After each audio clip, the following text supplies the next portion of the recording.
Ao vivo para todo o Brasil.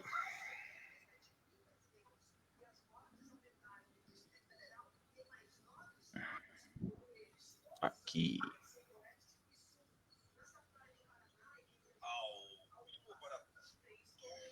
Copiar. Tu tá fazendo pelo YouTube ou Pelo Face. pelo Face?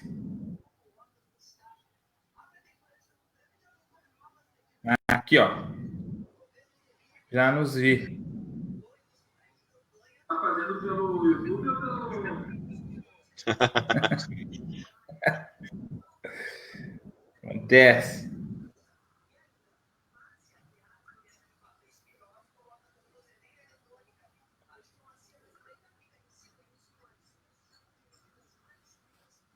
Então foi, né? Foi. Todo mundo Deixa eu ver. online.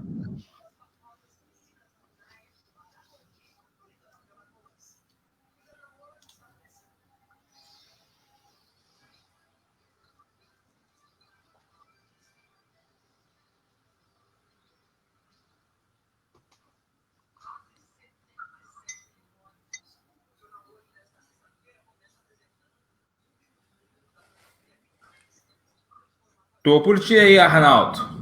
Bora lá, então. Muito bem, começando mais um Não Bati o Martelo, edição de número 7, ao vivo para você aqui no Vinil Rock Café, na nossa página no Facebook. E, se permitirem, estaremos disponibilizando. Parece aqueles caras das teles, né, cara? Vamos disponibilizar. Tá difícil hoje, Bussunda. Vamos postar lá no Spotify. É porque eu tô brabo porque o episódio 6 não foi pro Spotify. Então, se der certo, o 7 vai pro Spotify. Mas, enfim, estamos começando mais um Não Bati o Martelo, edição desta sexta-feira, dia 13 não, 17 de julho. É que eu tô na Semana Mundial do Rock, eu ainda tô afetado. No dia do rock, né, Arnaldo? Parei, o dia que a Terra parou ali. Então, hoje eu sou o jornalista Arnaldo Reck, é comigo o historiador e professor Anderson Bussunda, e hoje estamos em uma dupla sertaneja. Vamos lançar o nosso DVD no formato drive-in, né? Um show. Um disquete a gente pode lançar também para... Nós perdemos a terceira guerreira da Porcalice, né? Ela não tá com Covid, ela só tá na geladeira agora. A gente colocou ela de castigo. Tomou uma punição administrativa interna, né? Administrativa interna. Como é que tá, Bussunda? Tudo bem contigo? Eu trouxe até o Mickey. Tô bem. Olha aí, tá com o Mickey. Eu tô com uma caneca aqui que a galera do cursinho lá fez esses tempos aí. Mas café, né? Um cafezinho importante sempre. E estamos aí para mais uma semana, né, Arnaldo? Semana de frio no sul do Brasil. O Brasil passando aí por um momento difícil, especialmente nós do sul, né? A gente está entrando num momento complicado do Covid e o mundo segue e nós seguimos em casa, né? Em especial o Rio Grande do Sul, Paraná, né? Os dois estados aí com situação de alta. Santa Catarina também tá, mas o Rio Grande do Sul e Paraná estão com mais situação mais delicada. E aí me faz lembrar um pouco aquelas frases do então, hoje, ex-ministro Mandetta, né? Que quando chegasse o frio era para a gente se preocupar mais ainda e tal, em função das questões dos leitos UTI. Mas esse assunto é mais para o fim. Hoje a gente vai tratar, entre outras coisas, sobre as polícias militares precisam ser repensadas. E aí, Bussunda, antes de jogar essa bola para você, eu tenho eu fiz um pequeno levantamento aqui que eu quero dividir com o espectador, que é o seguinte: a violência policial ela tem sido noticiada no Brasil como uma epidemia, né? E a tecnologia de vídeo, o que eu chamo de tecnologia de vídeo é isso aqui, ó, tá? Na mão das pessoas, faz com que os registros eles cada vez mais repetitivos e eles tragam, eles possam nos dar um pouco dessa noção do que acontece além dos bairros nobres, principalmente, dessa truculência, dessa violência, e, por que não, daqui a pouco até essa falta de preparo. E aí lá, junho de 2020, vem aquilo que eu posso chamar de explosão, né? Aquela manifestação antirracista em função da morte do George Floyd, numa ação policial lá em Minneapolis. Ele foi morto, sufocado, com um policial com o joelho no pescoço dele, os 8 minutos e 46 segundos e tal. No mesmo mês de junho, Bussunda, só no estado de São Paulo, apareceram outros 4 vídeos de abordagens truculentas da Polícia Militar de São Paulo. Né? E aí eu vou falar muito sobre São Paulo, mas aqui, querendo ou não, é onde a polícia é maior, os fatos acontecem com certa recorrência, e, querendo ou não, a Polícia Militar de São Paulo ela é referência para as outras polícias, por ser a que tem mais plata, né, nesse aspecto. E um estudo do Fórum Brasileiro de Segurança Pública apontou que a letalidade da polícia aumentou 31% entre janeiro e abril, em especial no mês de abril, já dentro da quarentena. Nós temos só em São Paulo um número de 118 mortes em casos relacionados a ações policiais. Como é que você vê esse papo? Eu confesso que eu tenho dificuldade. E aí eu li um artigo essa semana que fala o seguinte: a desmilitarização das polícias e tal. Até nesse podcast eu já falei sobre isso. Eu tenho dificuldade de enxergar uma solução. Eu tenho dificuldade de enxergar sobre a tal desmilitarização. Entretanto, eu percebo que tem algo que está errado, que não está dando certo. Como é que você vê isso aí?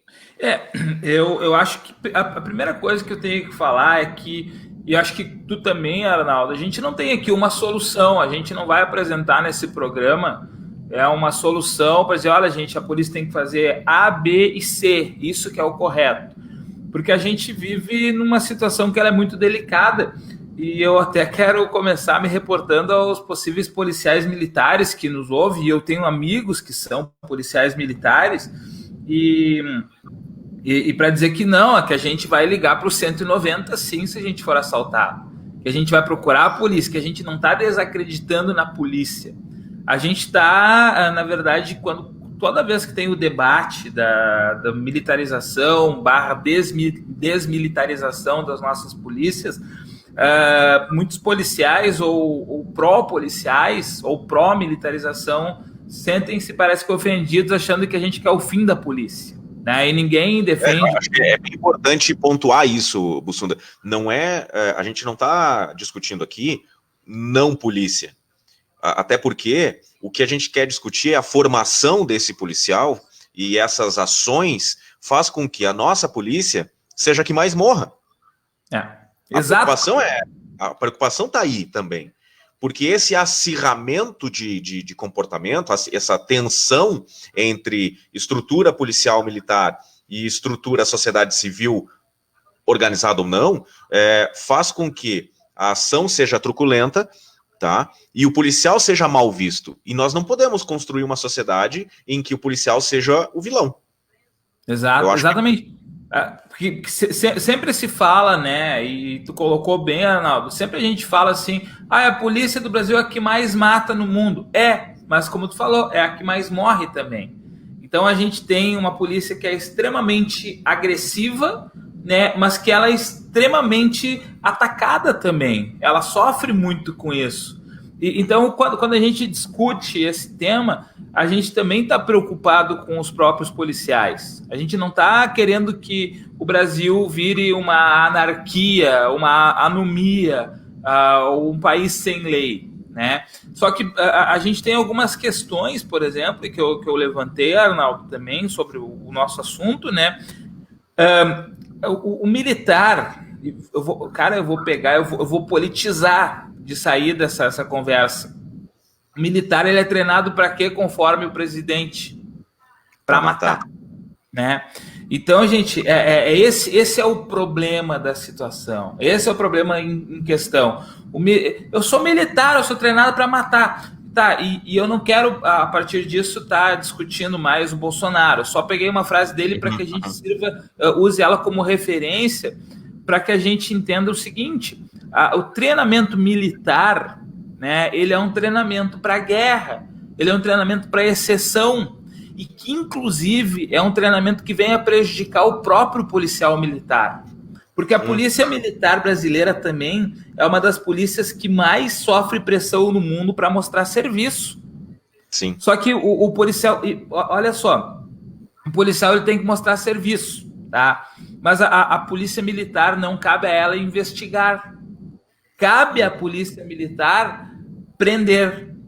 Então, por isso, assim, seguido se fala, tinha um menino ali, ele estava com, sei lá, 1 grama, 2 gramas de maconha, foi preso.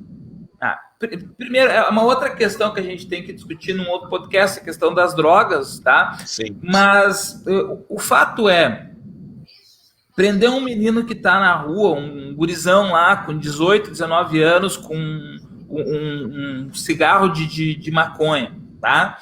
E levar ele para o sistema penitenciário.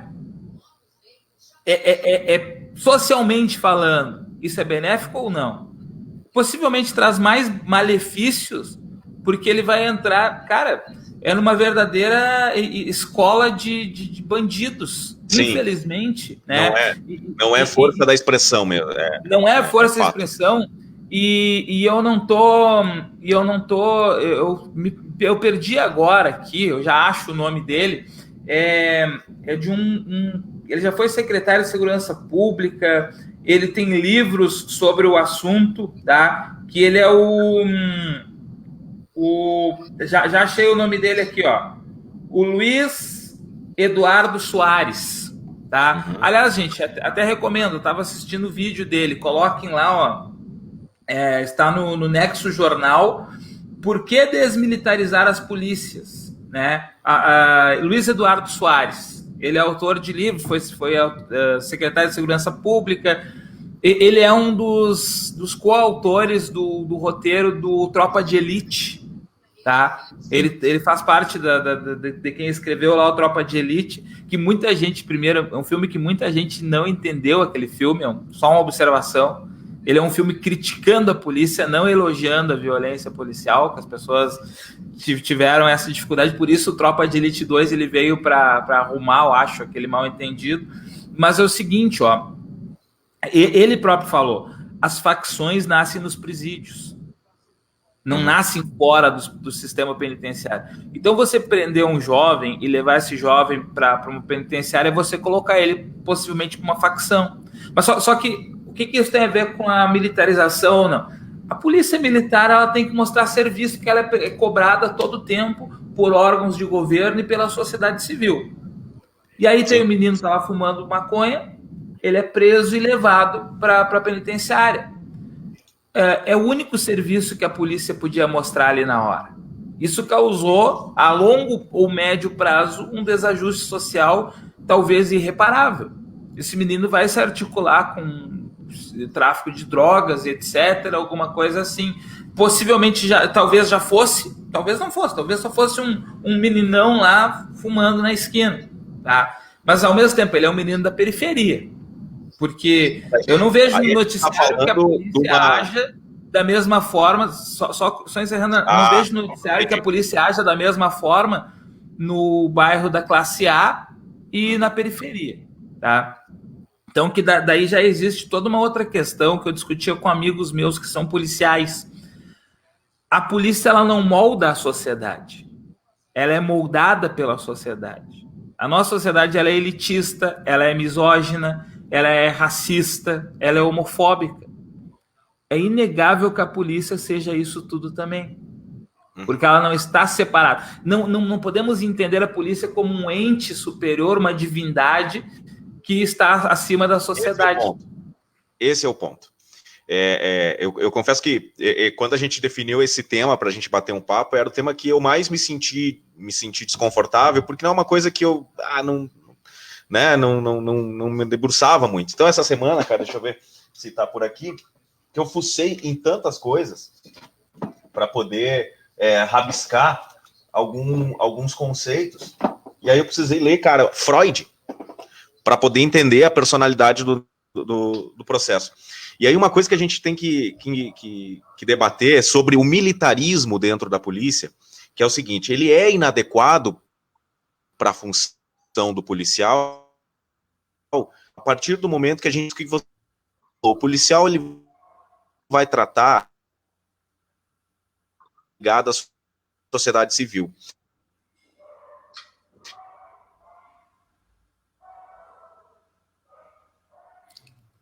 Para mim travou aqui, Arnaldo.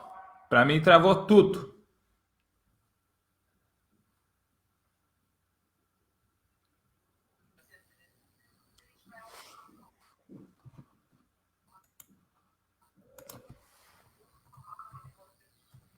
Arnaldo, tá me ouvindo aí? Agora sim. Ah, tinha travado. Eu capotei aqui. Então, só para retomar a linha de raciocínio, que assim, vamos ver aqui, ali, travou, voltou. Por que o militarismo ele não é tão benéfico para a relação com o policial? Como é que se dá?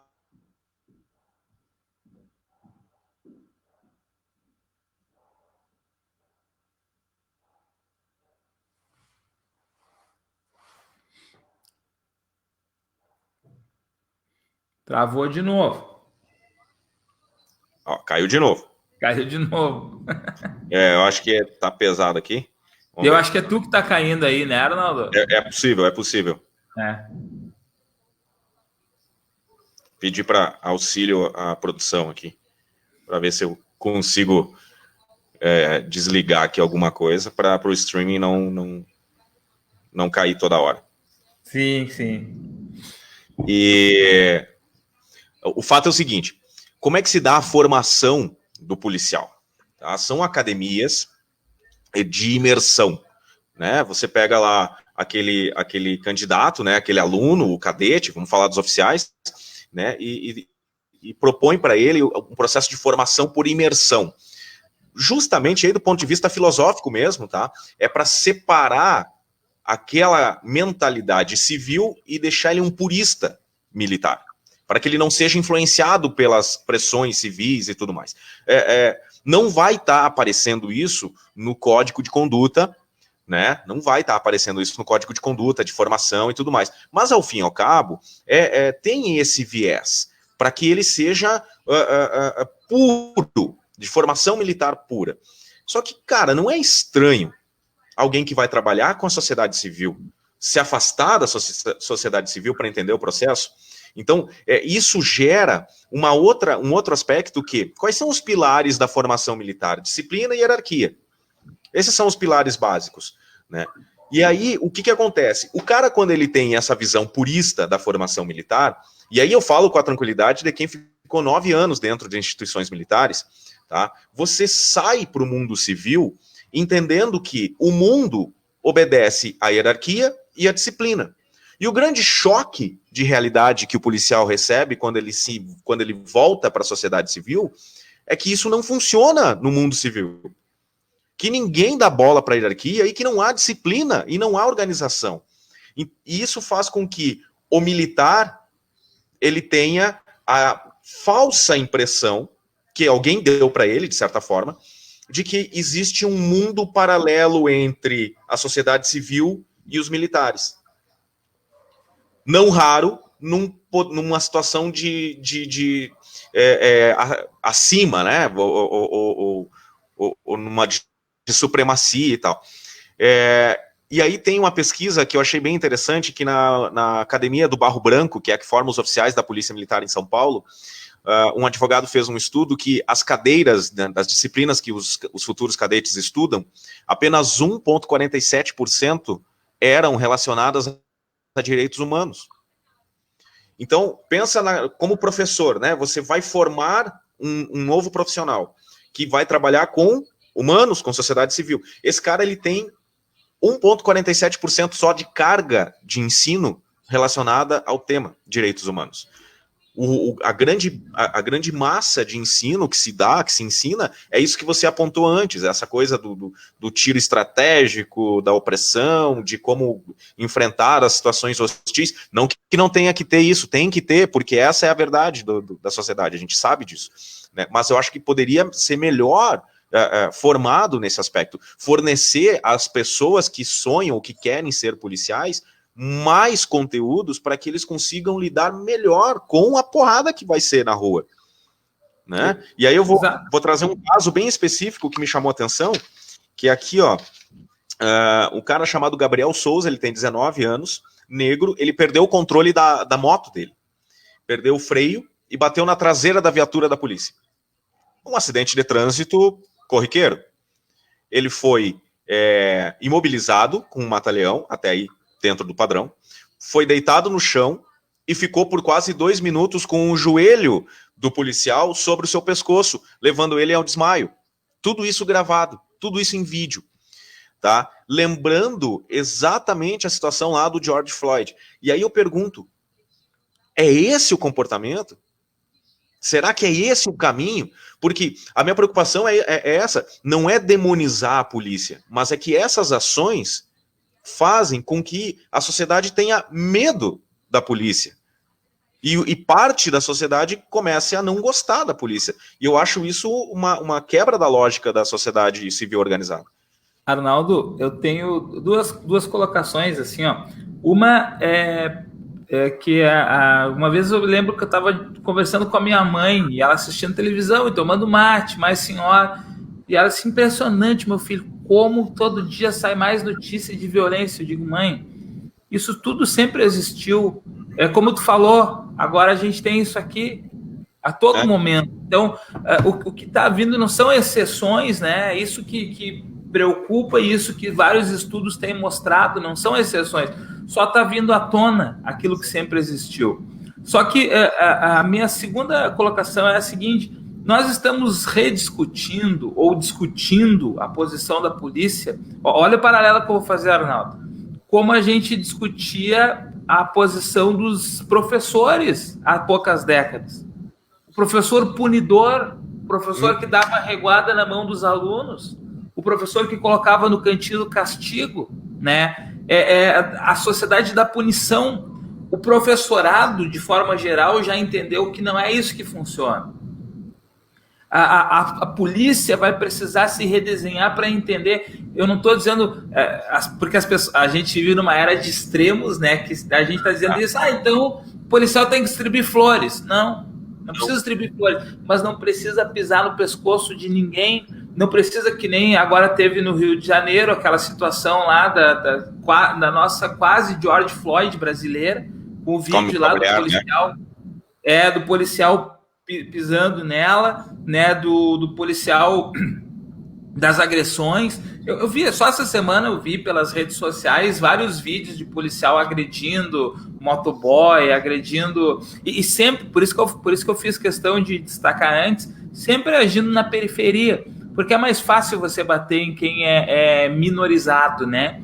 É mais fácil você bater no homossexual, no negro, na mulher, no pobre, no favelado. Eles não têm o mesmo recurso da pessoa da classe A, B, né, ou dos homens, né, de ir lá recorrer, e não tem nem o mesmo respaldo. Porque, por exemplo, um transexual, ele é agredido, ele vai na delegacia, ele vai ser ridicularizado lá.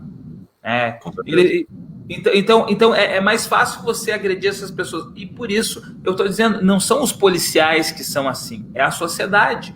Só que o policial, dentro do treinamento que ele tem, ele está usando exageradamente da força, está punindo aonde não precisaria, de repente, punir. Né? Como esse caso do menino da moto que você falou, como vários casos que a gente observa. Eu já sofri uma abordagem, eu não gosto dos relatos individuais, mas é porque a gente sempre fala assim, mas o que aconteceu antes, o que aconteceu? Eu sofri uma abordagem policial em Santa Catarina, né? Me perdi, estava indo para Blumenau visitar uns amigos, me perdi, entrei num bairro, o GPS, que eles não estava nem usando faz alguns anos, nem era o Google Maps, que é muito mais eficiente, um GPS daqueles de fixar no carro.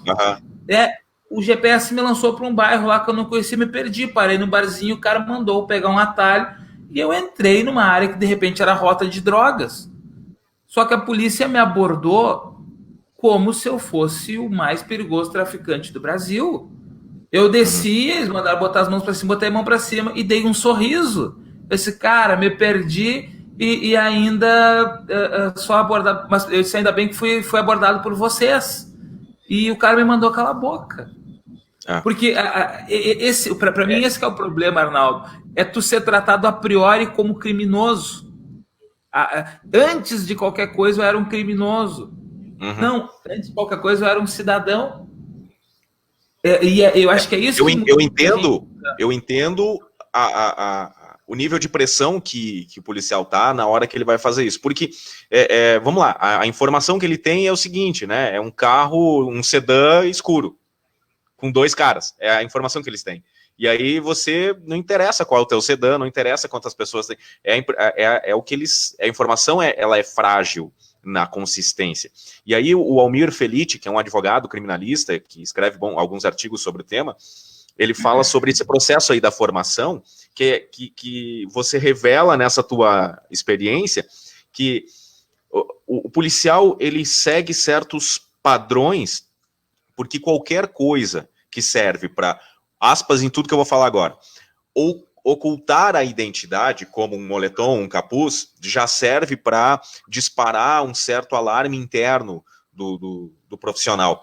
E aí, a partir dessa formação pouco direcionada às humanas, faz com que se crie rótulos e preconceitos, no caso também, né? Porque a partir de rótulos, quando você coloca as coisas na estante, fica mais fácil de identificar. E não existe meio termo. Então, a partir da ideia de que o cara de capuz e calça folgada é alguém que está querendo se ocultar, você cria um rótulo, possível criminoso. E a partir do rótulo, você consegue tomar decisões mais fáceis e mais simplistas. Qual é a solução? Abordar. Né? É abordar. Abordar e intimidar. Então, você percebe que falta o meio termo desse processo todo.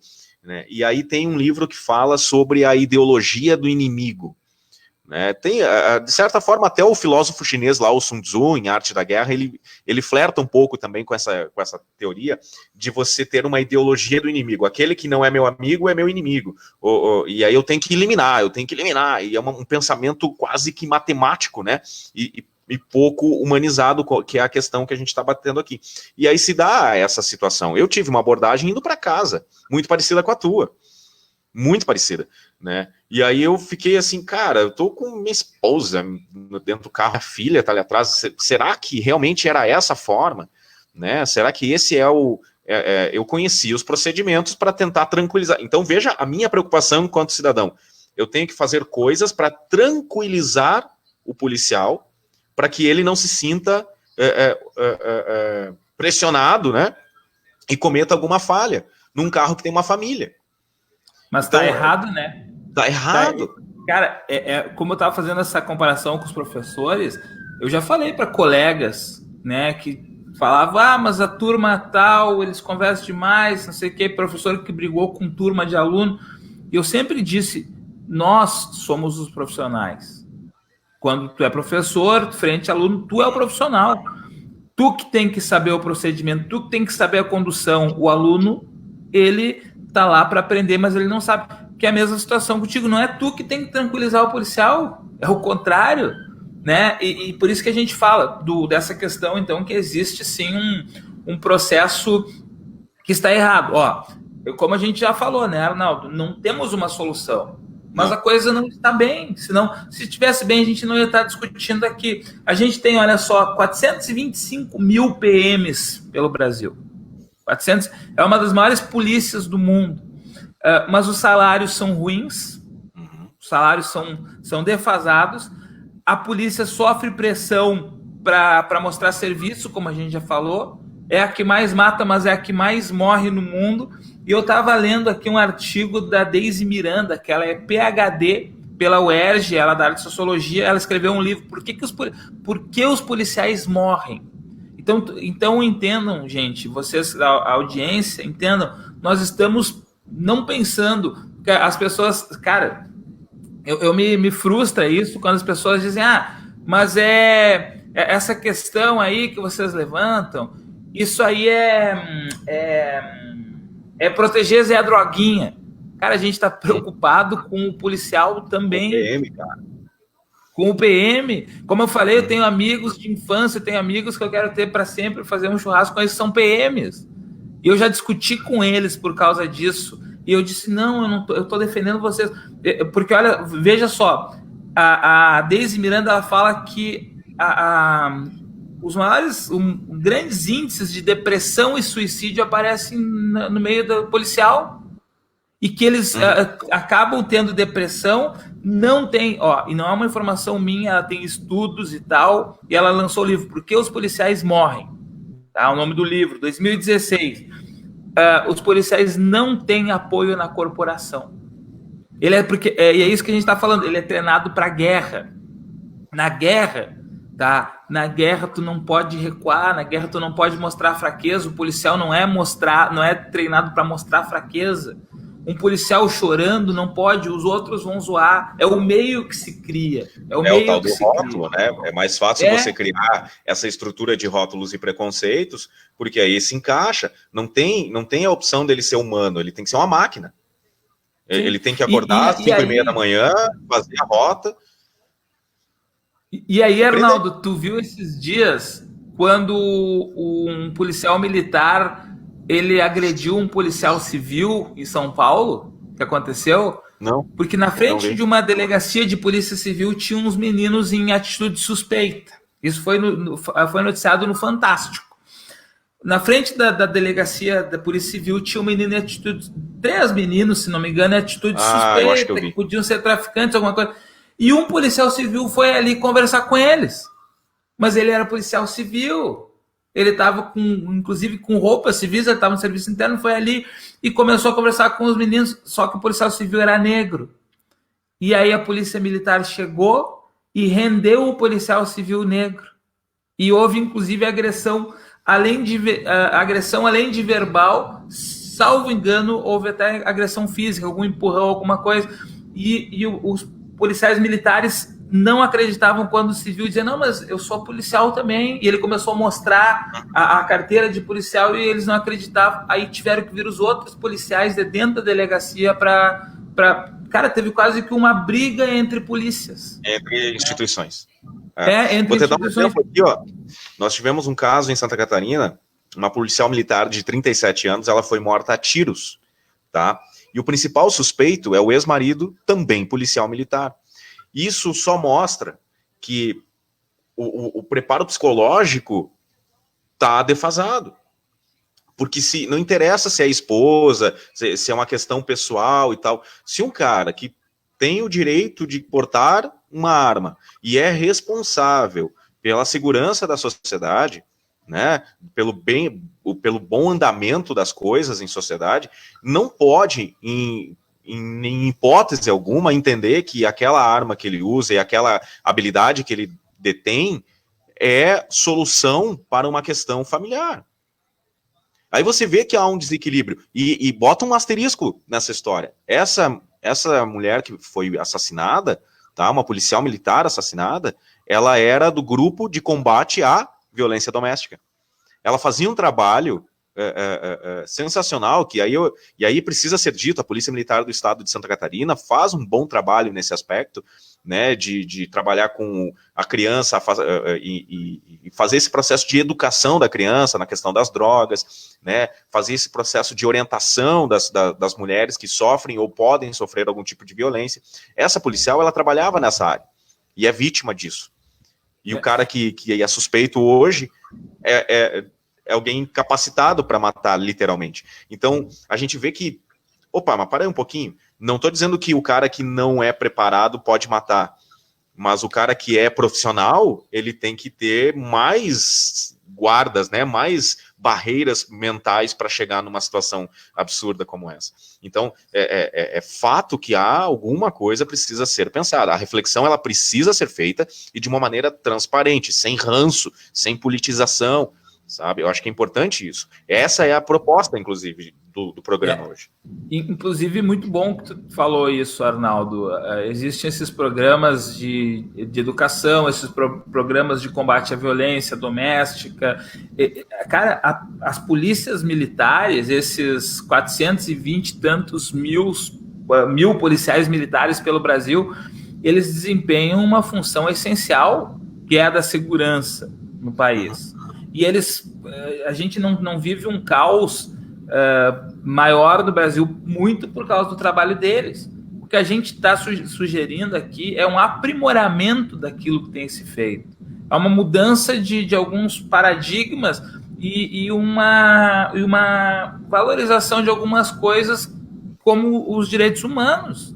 Como a gente estava falando, aqui o Gustavo antes tinha comentado, eu estou vendo no chat ali, o Gustavo Oliveira, quando ele morava em Santa Maria, ele foi assaltado de noite, uma das viaturas passou e o policial gritou porque ele estava na rua.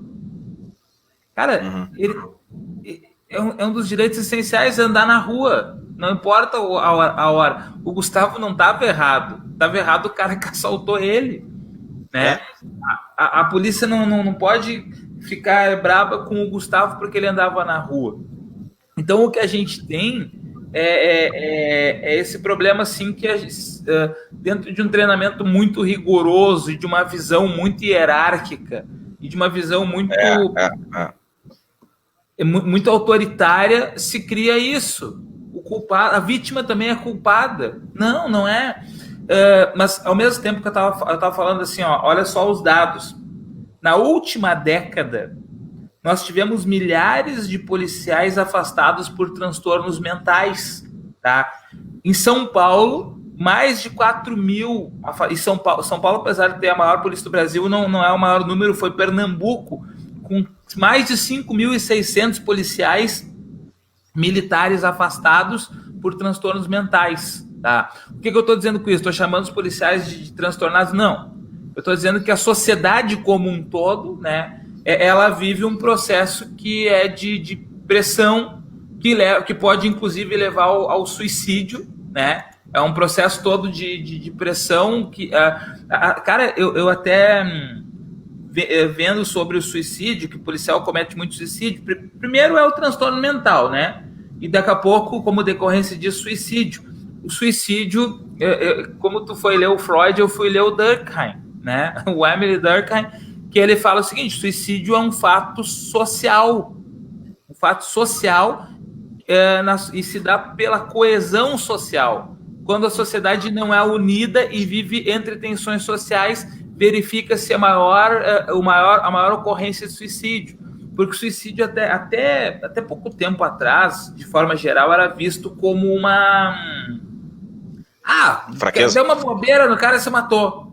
Não, o suicídio, ele é um fenômeno social. É quando você está infeliz dentro de uma sociedade, e aí você tem um transtorno, você está em algum nível de transtorno mental, alguma depressão, alguma doença mental, né? E aí você acaba cometendo suicídio. E por isso os policiais em pressão, tá? E aí em pressão também para serem machões, para serem durões, para não chorar. Eu estava falando daquele caso da mas olha só, esse negócio de ser durão, o nosso querido Theodor Adorno, ele pontua muito bem sobre isso, que o elogiado objetivo de ser duro mostra, na verdade, que você é insensível à dor dos outros.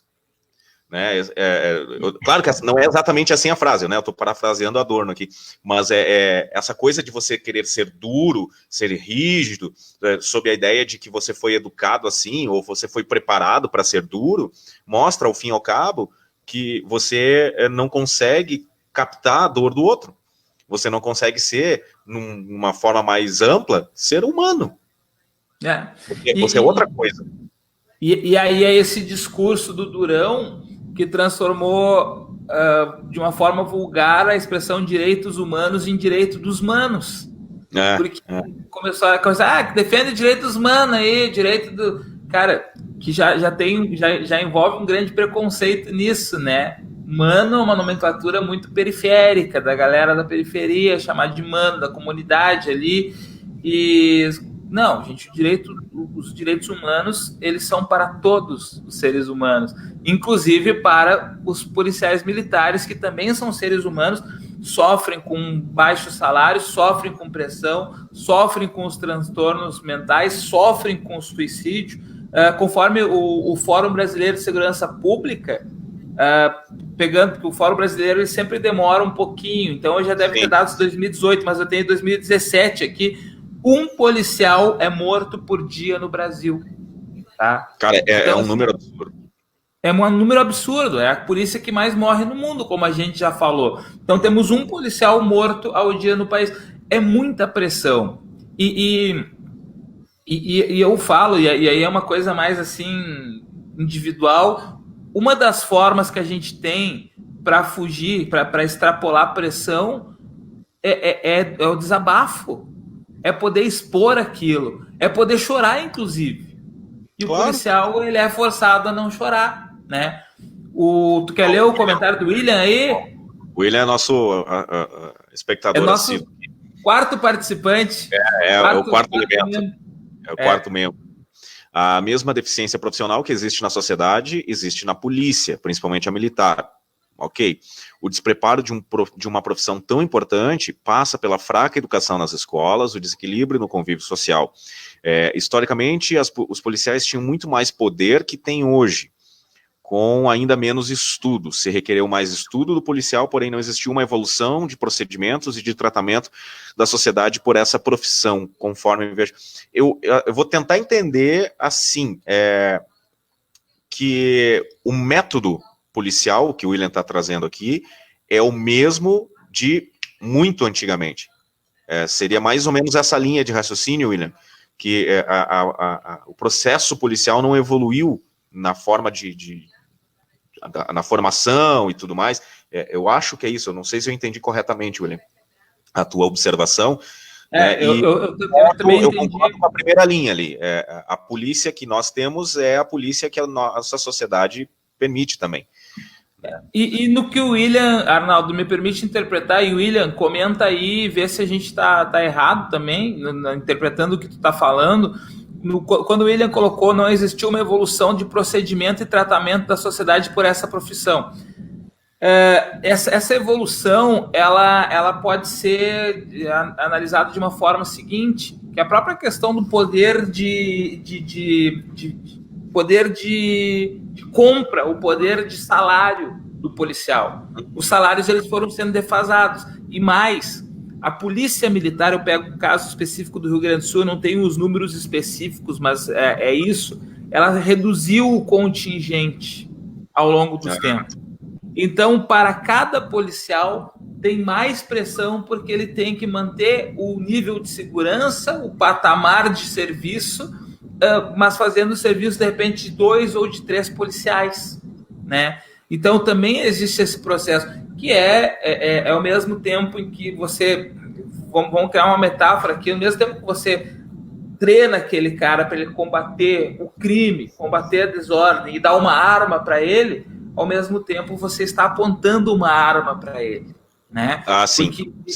Porque a pressão sobre ele, que é todo... E isso também ajuda e favorece a truculência policial, porque ele é um cara sob pressão, ele é um cara que está com a mulher em casa, com o filho em casa, o filho criança em casa, ele sabe que a qualquer momento ele pode tomar um tiro e ele sabe que a família vai ficar desassistida porque ele ganha um salário muito pequeno, muito baixo, em vários estados agora ainda parcelado, né?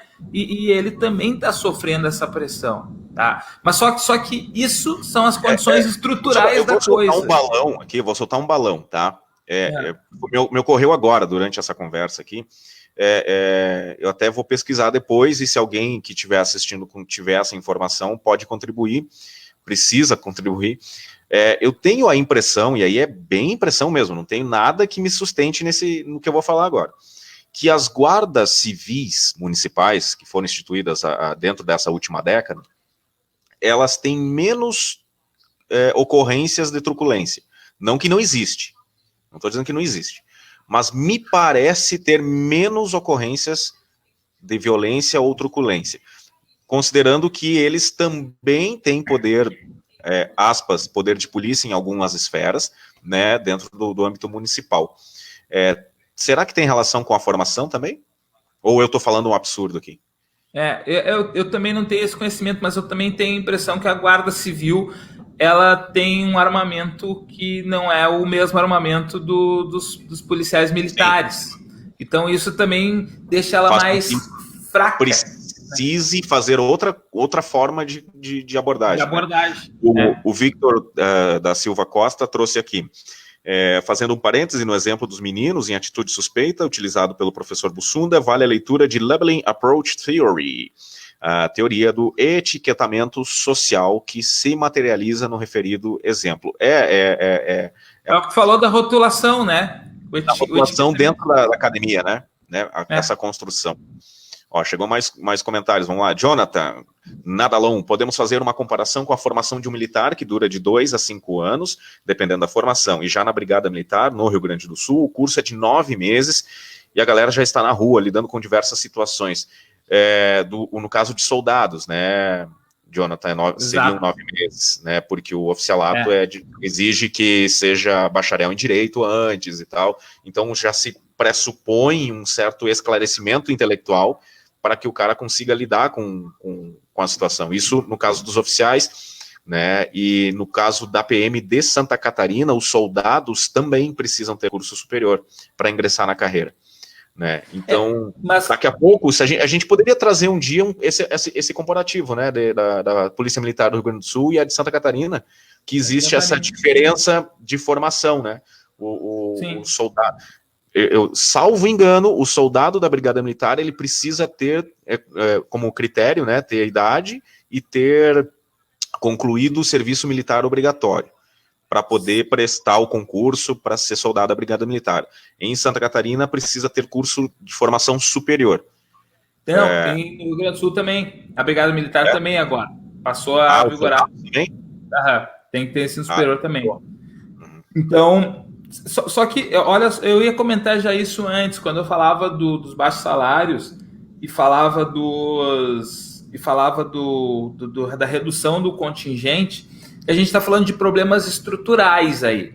Os problemas estruturais, eles são inegáveis, mas vamos para os problemas que são de ordem de formação, que eu acho que é o grande problema que a gente tem. Porque, como antes eu comparei, o Jonathan também é professor, tá? O Jonathan comentou aqui, meu colega, professor de matemática, então ele vai concordar comigo que contra números a gente não discute. Contra números não há argumentos, né, Jonathan? E gente, olha só, mas o professorado, fazendo esse comparativo, tá? Até porque são dois grupos importantes para a sociedade, o policial e o professor. Tá, para o funcionamento das estruturas sociais como um todo, e são dois grupos atrelados ao Estado, né? E é dever do Estado a educação e é dever do Estado a segurança. Tá? O professorado, ele perdeu também o poder aquisitivo ao longo dos anos. E o professorado, ele foi desvalorizado, assim como o William falou que o militar foi desvalorizado, o professor também foi desvalorizado. E o professor é cada vez mais desacreditado e é cada vez mais fácil de qualquer pessoa achar que pode desbancar o professor. Assim como também a gente vê aquelas pessoas que vão dar carteiraço em policial porque eu sou filho do juiz, porque eu sou não sei o quê, né? E esses são os problemas estruturais. Mas o que eu estava falando no início, quando eu fiz a comparação professor e polícia militar, os professores, eles faziam castigo físico nos alunos, colocavam de joelho no milho, nas tampinhas, davam reguada nas mãos. O meu pai abandonou a escola com 11 anos por apanhar da professora no meio da ditadura militar. Já morava no interior, foi lá, já era uma dificuldade para o colégio, foi lá, a professora deu umas reguadas nele e ele saiu fora, né? Então, assim... Não vamos longe, cara. Historicamente tem exemplos gigantes disso. O próprio Marcelino Champagnat, que é vamos chamar assim, o padre que inspirou os colégios maristas pelo Brasil, ele se afasta dos estudos dele na França em função disso, da forma como as professoras tratavam, né? A história específica do Champagnat é exatamente esse ponto, assim, ele vai defender, ele teria ido defender um aluno que não sabia uma resposta e os dois foram absurdamente hostilizados pela professora.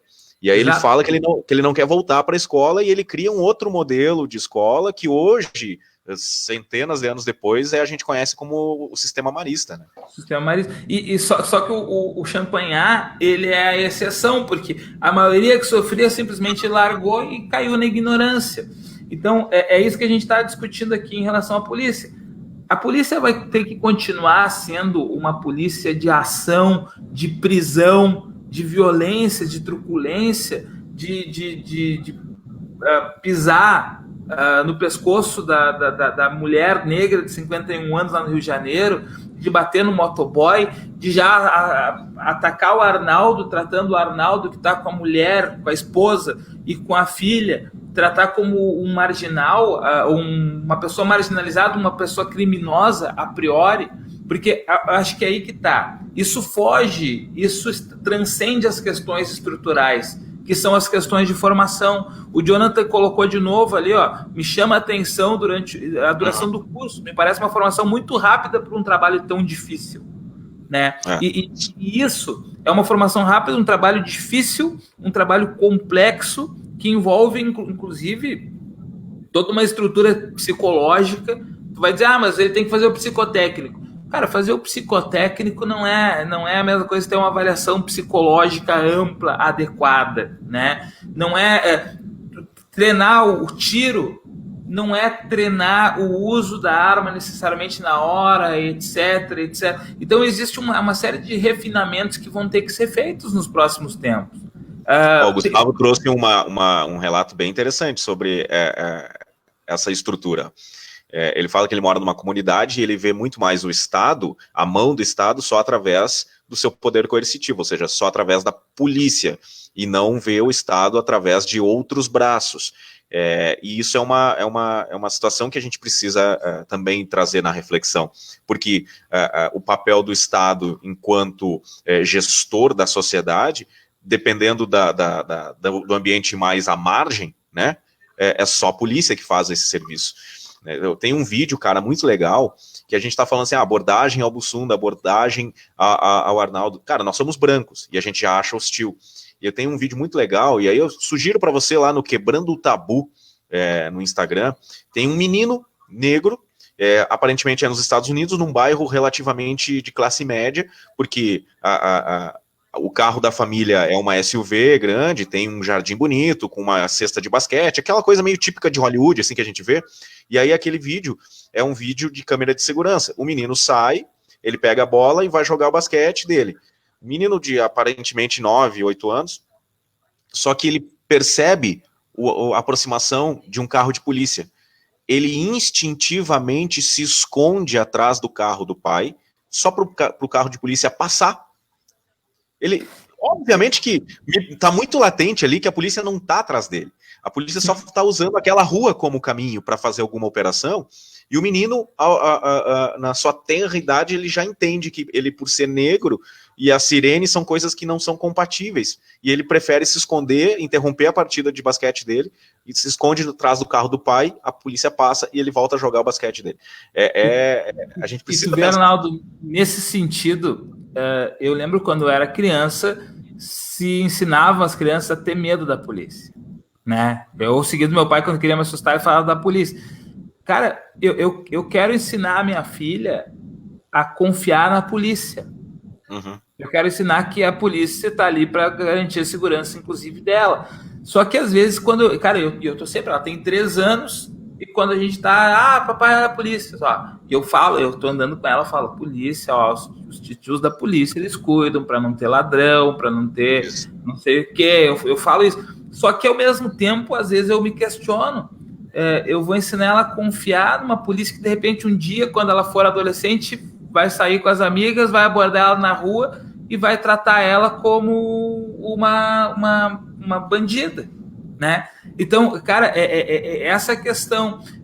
Bota a pergunta do William aí, que o William talvez tenha entendido um negócio errado, tá?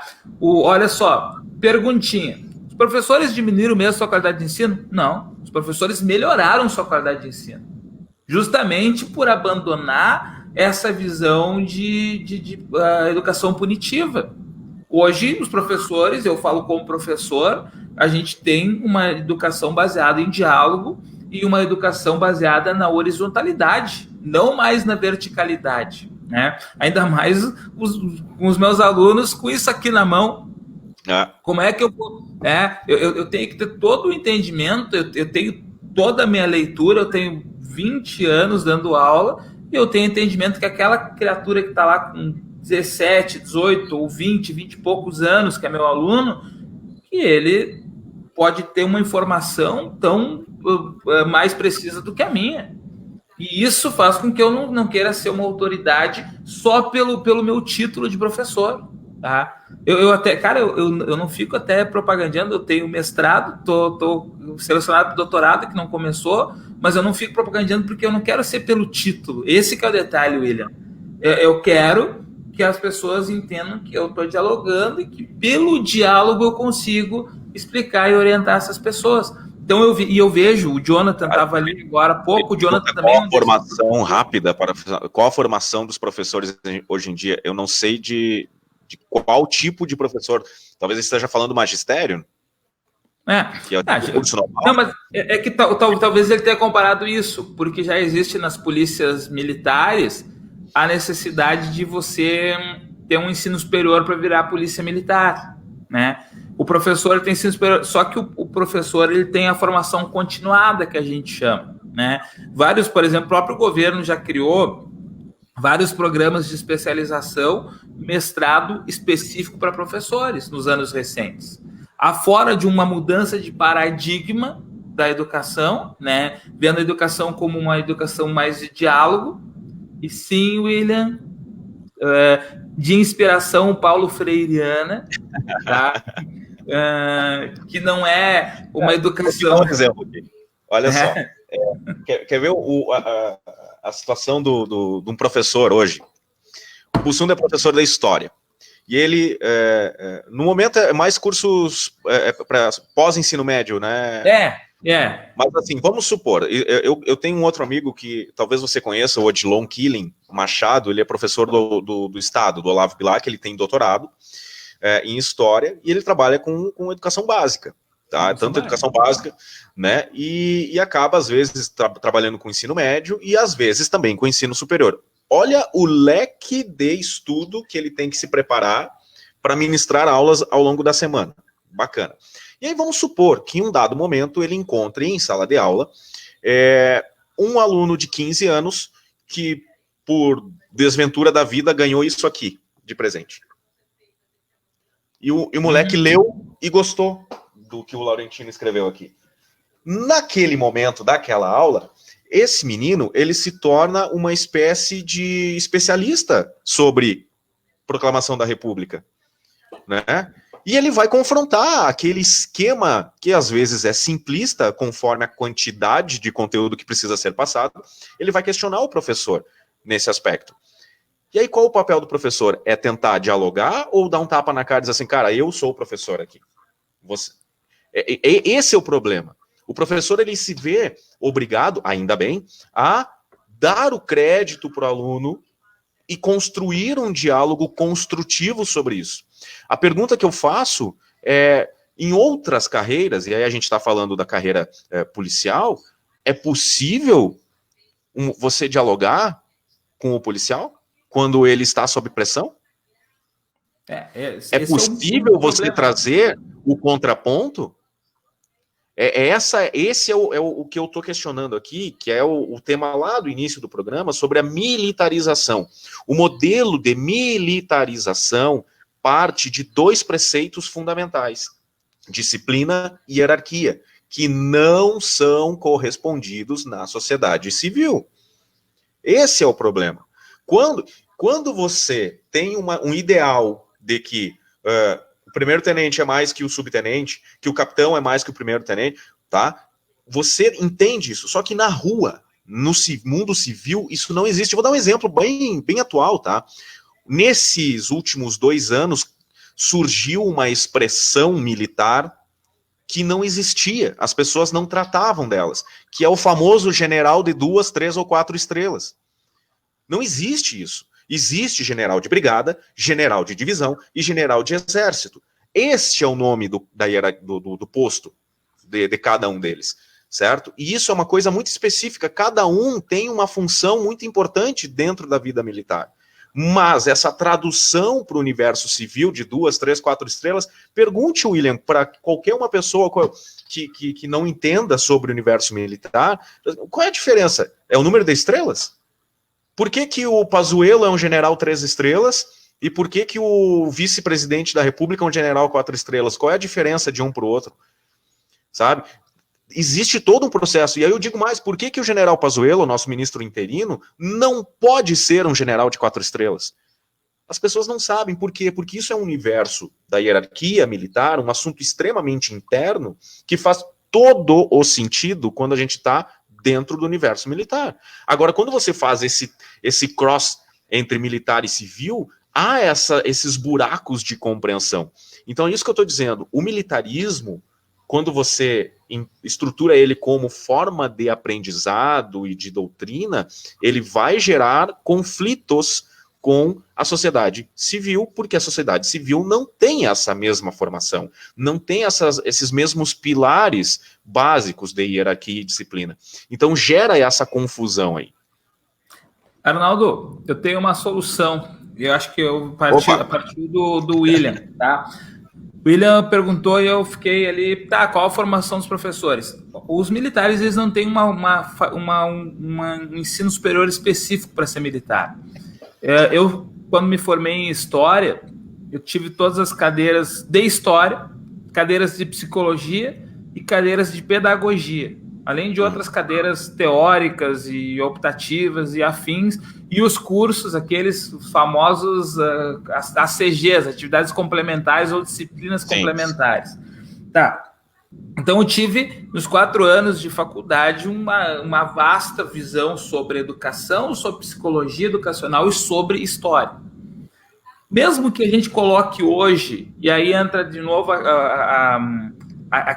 essa inquietude que o Jonathan colocava antes. Mesmo que hoje tu diga o policial militar tem que ter ensino superior, eles formam em direito, mas ele tem 9 meses apenas, e aí é pouco mesmo, é 9 meses apenas de vida específica, de preparo específico para ser policial, porque quando você é policial você não está com a Constituição embaixo do braço, e você não chega lá, conforme artigo tal, aqui você, né, porque até deveria ser, para ser uma polícia mais dialogada, mas eu entendo que é impossível chegar para um cara que está armado ali e tu ler código criminal para ele. Eu tenho uma solução, então, que talvez o William vá gostar. Tem faculdade de jornalismo, tem faculdade de história, tem faculdade de direito, tem faculdade de polícia, que tenha que ter uma espécie de ensino superior específico para ser policial. E aí você vai discutir direitos humanos, Constituição, ação, cidadania, etc, etc. Mesmo seja um curso curto. As academias de oficialato, em alguns estados, tratam dessa questão, né? Como eu falei ali. Mas é o topo, né, Arnaldo? Só que tem um outro problema aí que a gente não abordou, que esse número de período de incubação, vou chamar assim, do policial, ele é usado como massa de manobra política. Porque, ao fim e ao cabo, o político, o que um político faz? Né? Ele entrega UPA, hospital e turmas de policial. É isso que aparece na campanha eleitoral. Vai começar agora uma campanha eleitoral, né? E a gente vai ver muito disso. No caso, como é eleição municipal, a gente vai ver um monte de asfalto, né? Me cobrem isso. Não interessa a cidade que você esteja assistindo esse programa, vai vir a campanha eleitoral em novembro e a gente vai ver asfalto, praça, né? Pintura de creche. É isso, entendeu? Não tem muito. Não vai fugir, não muda o partido, muda a pessoa, muda o projeto político, mas é isso. Né? Diz, foi a administração municipal que mais asfaltou e tal. Sempre vai vir essa conversa. Isso E quando você leva para a esfera estadual, né, principalmente a esfera estadual, você vai ver isso. Entregamos 5 novos hospitais no estado e 7 turmas de novos policiais, ou seja, é mais segurança para você, porque este governo botou mais policial na rua. A que preço? De que forma? Como? Vai botar esse profissional policial no meio do olho do furacão sem dar as armas adequadas para esse policial. E armas no sentido mais amplo de preparação, de armas técnicas mesmo, estou falando da arma mesmo, né? Da estrutura de uma viatura que funcione e de um salário que compense o cara botar o dele na reta o tempo todo. Né? Então, é uma série de questões que precisam ser repensadas. Não é só demonizar isso, aquilo, aquele outro. Eu acho que toda a estrutura de segurança pública, em especial as polícias militares, precisam ser repensadas para proteger não só a sociedade, mas como as pessoas que seguem a carreira e precisam ser respeitadas e protegidas. Eu gosto da polícia militar, eu tenho amigos policiais militares e eu até gostaria, talvez, um dia de ser policial militar. Nunca descartei isso na minha vida, não tenho idade mais para isso, certo? Mas o que me preocupa é isso. A que preço as coisas acontecem? Velocidade, entrega política, porque, em geral, os nossos projetos no Brasil, eles são todos pautados para a eleição seguinte. E ninguém pensa nisso. E a polícia militar, infelizmente, ela faz parte daquele tripé que é o básico que os governos deveriam investir: educação, saúde e segurança.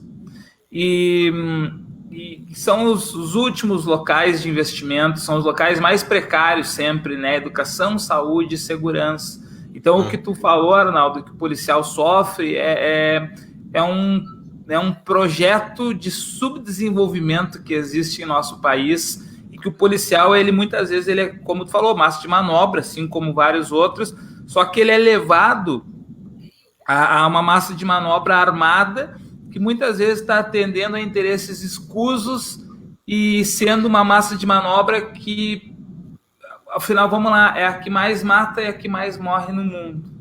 Isso é triste, cara. É triste para os militares, é triste para as pessoas que são mortas pela ação policial, e é, obviamente, triste para as famílias dos militares, dos policiais militares que perdem eles. Então, assim, só nisso, a polícia que mais mata e a polícia que mais morre no mundo, tá errado. Tá muito errado. E por isso essa discussão de hoje é importante, e muito mais discussão, não é em 1 hora de conversa aqui que a gente vai resolver nada, mas é preciso, é um tema que é preciso desmistificar. Quando a gente fala em desmilitarizar a polícia, ninguém está falando em tirar a arma da polícia, deixar a polícia não existindo, ou dizer, liga para o Batman, ou liga, sei lá... Não é o modelo londrino, né? A gente não está falando do modelo londrino, é outra coisa. Exato, é outra coisa, é repensar. E é como eu falei, eu vou manter essa metáfora sempre.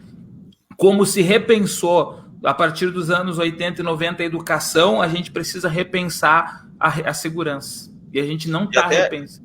E já que a gente está chegando ao final aqui, Bussunda, já que você cantou essa pedra, vamos convidar os nossos amigos ali, o William em especial, que está sempre com a gente, o Jonathan, que é professor e tal, para a gente, para sexta-feira que vem, debater sobre a educação. Né, já que temos um novo ministro da Educação, com um projeto bastante discutível na questão pessoal, ele tem uma visão muito específica sobre a educação, né, a gente pode trazer à tona isso, essas reflexões e tal. Tá todo mundo convidado, então, para sexta-feira, 13h, a partir de 13h, aqui no Não Bati o Martelo, a gente vai bater um papinho, então, sobre esse processo da educação. Afinal, quem foi Paulo Freire? Dá para falar? Dá para falar. Cara, eu posso só mandar um abraço pro Vinícius, que ele comentou bem lá no início, Vinícius Vargas me xingou de comunista e deu risada. É verdade. Falando em educação, o Vinícius é o grande editor do Mundo Edu, né, que é o canal em que eu trabalho, aulas pro Enem. Bom editor. O Vinícius é o editor, né? Ele é o cara, o mágico, o mago do Mundo Edu. Vamos trabalhar no Não Bati o Martelo, hein, Vinícius? Vamos editar esses vídeos aí. Vamos editar aqui, Vinícius. Fazer uma edição ao vivo. Tem uma mesa de switcher aí, Vinícius, para a gente fazer altas brincadeiras. Então é isso, cara. Fechamos aí mais 1 hora de papo. Tá? Não Bati o Martelo número 7. No programa de hoje debatemos e conversamos sobre o repensar, uma reflexão sobre as polícias militares, né? Em especial o militarismo das polícias e dos seus processos. Bussunda, mais uma vez, muito obrigado. Para vocês que assistiram, vocês que prestigiaram, chegaram até aqui, depois de uma hora de programa, muito obrigado. Vocês são demasiadamente importantes para que esse projeto continue ativa. Valeu, Bussunda. Valeu, Arnaldo. Um abraço para todos vocês. Semana que vem estamos aí de novo junto, né? Valeu. Abraço. Tchau, queridos.